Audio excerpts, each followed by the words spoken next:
Welcome to another episode of Life and Whiskey. As always, I'm Jordan, and today we're going to review yet another private stock. This is from barrel number 464. This is ringing in at 109 proof or 54.5% ABV. So the private stock bourbons from Wyoming Whiskey are private barrel picks. This one is from Star Liquor, and I bought this for 50. Hold on a second. 59.99. So 59.99. So $60 for a store pick. Pretty good price. I've gotten them as cheap as $50, $49.99 from the liquor shed in Casper, Wyoming. And they got good prices on stuff. But just for the record, hold on just a second. We have. Uh,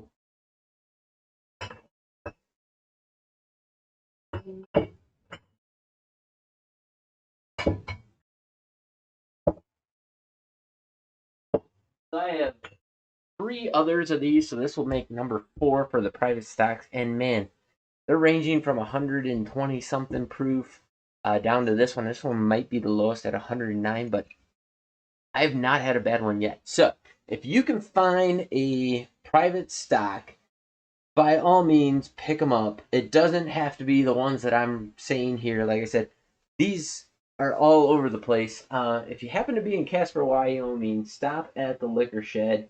For $50, there's a whole bunch of different people doing the picks. So actually, let me see what we got here on the books here.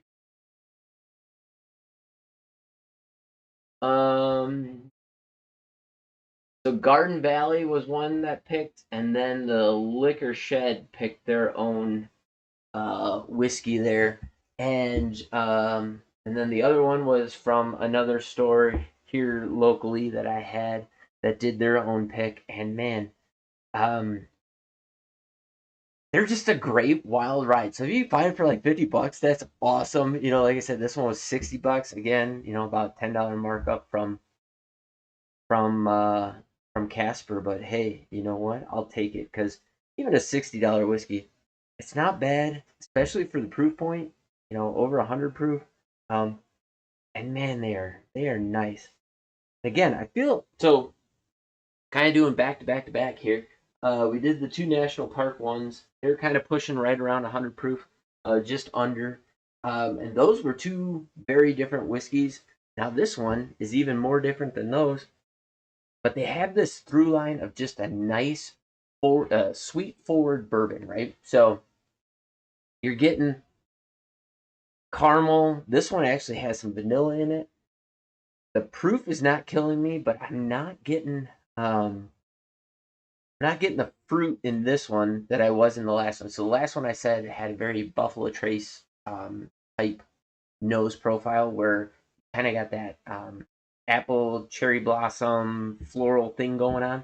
I'm not getting that in this. I'm getting powdered sugar, confectioner sugar kind of stuff, and then just this dense caramel. Kind of like you'd have to go back and check the video, but I think the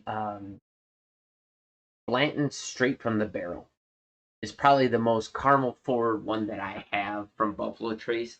Now, when I've had William LaRue Weller, when I've had George T. Stagg, I've gone out and paid ridiculous amounts of money for samples of those or pours of those. I mean, you're talking like $50, $60 a pour for one of those bottles. When I've done that and they just turned into caramel bombs, that's kind of where this is leaning.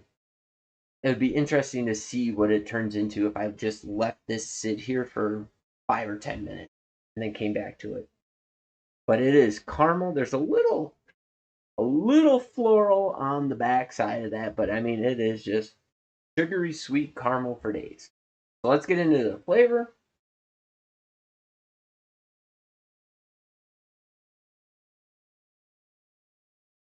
It's a little sweet up front. sugary sweet, then it moves into caramel. There's a lot more barrel impact and char and oak tannins that pick up kind of the back end of the mid palate, and it goes into the finish with those tannins. It's not bitter oak. It's not over the top. It's well balanced with the sweet, and then it finishes with that sweet note, the oak tannin, and then the heat kind of finishes it out with that ethanol punch. Now let's see, does this have... It doesn't have an age statement on there. It just says at least 5 years old. So if I'm not mistaken, they kind of have the same label for all of these private stock ones, and then if you can see on here or not, I don't know if that's coming through. It's a handwritten label as far as who picked it, who it's for, along with the barrel number. Let's see here. Can you... the light is not so good.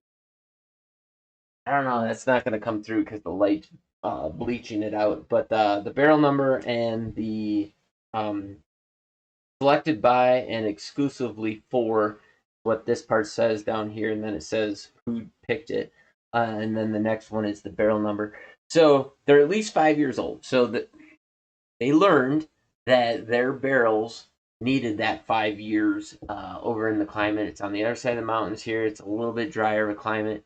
Even though it does get cold in the winter over there, well below zero, it's just a lot less humid. And they did that release in 2015. I think they started distilling in 2012. And so at 2015, they had a 3-year-old bourbon. They released it. It did not go well. It was not very good. And that really got a bad name out there for Wyoming whiskey, if you kind of know the backstory. But ever since they started doing 5-year releases, which is what their standard small batch is, man, if you just go pick up a standard small batch, like $35, it is awesome whiskey for that price. I wish I had a bottle sitting here. I want to say it's 88 proof. I think that's right. I think it's 88 proof. Forgive me if I'm wrong. I'm just going off the top of my head. It should cost you about $35. It's awesome whiskey at that price, full of flavor, really well blended, and then everything else that they've done, kind of hitting it that age, that 5-year age mark, is awesome. Go back, check my video on the 10-year anniversary release, which should have been in 2022, I think, is when that one... That makes sense. 2022. That means they started distilling in 2012. And that bottle was pretty awesome. Nancy Fraley actually commented on my video. So check that out. Thank you to her. I'm sure she probably won't see any of these.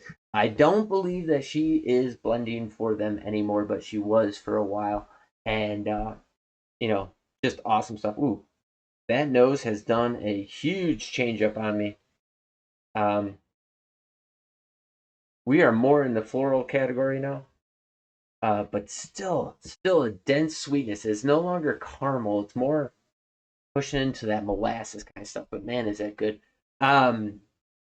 Anyway, so these are non-age stated products for any of the ones that I have. It says at least 5 years. So who knows what this is, but they're kind of pulling a select number of barrels. How it works is they pull a select number of barrels. You go in, you taste them all, you figure out which one you like, and then you choose from those barrels that they have chosen for you which one you like, which one you want to put your stamp on. And so that's what we got going on here. So it's at least 5 years old. I don't know what the upper limit is. I mean, the oldest stuff they have, so it's 2025, so we're at 13 years right now.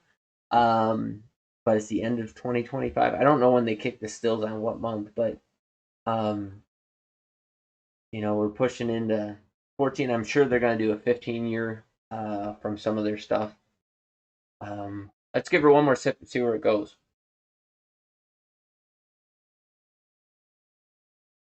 Very sweet up front. Light caramel drizzle.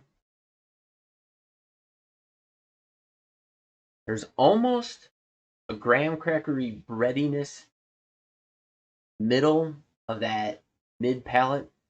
but then it goes into oak tannin. So now the longer that I've let it sit here, the more that tannin kind of picks up, a little bit of spice in there, a little bit of barrel char. But man, talk about a finish. It is sweet and spicy and ethanol-y that just goes on for days, but nothing out of balance, nothing over the top. It is a perfect combination of stuff.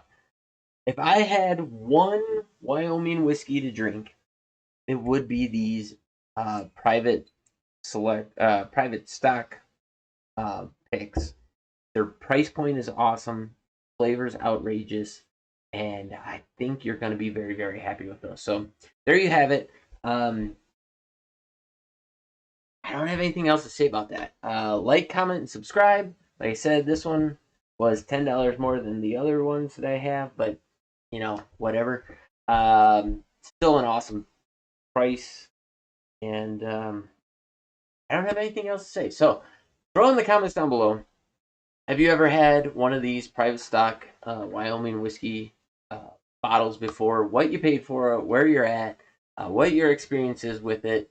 Sorry for fanboying so much about the Wyoming whiskey, but I think they're making a great product at a great price. Anything else you have to say? Throw in the comments down below. Stay tuned for our next bottle. We're going to switch gears here and we're going to Scotch. And you guys have yourselves a great day. We'll catch you in the next video. Thanks for watching.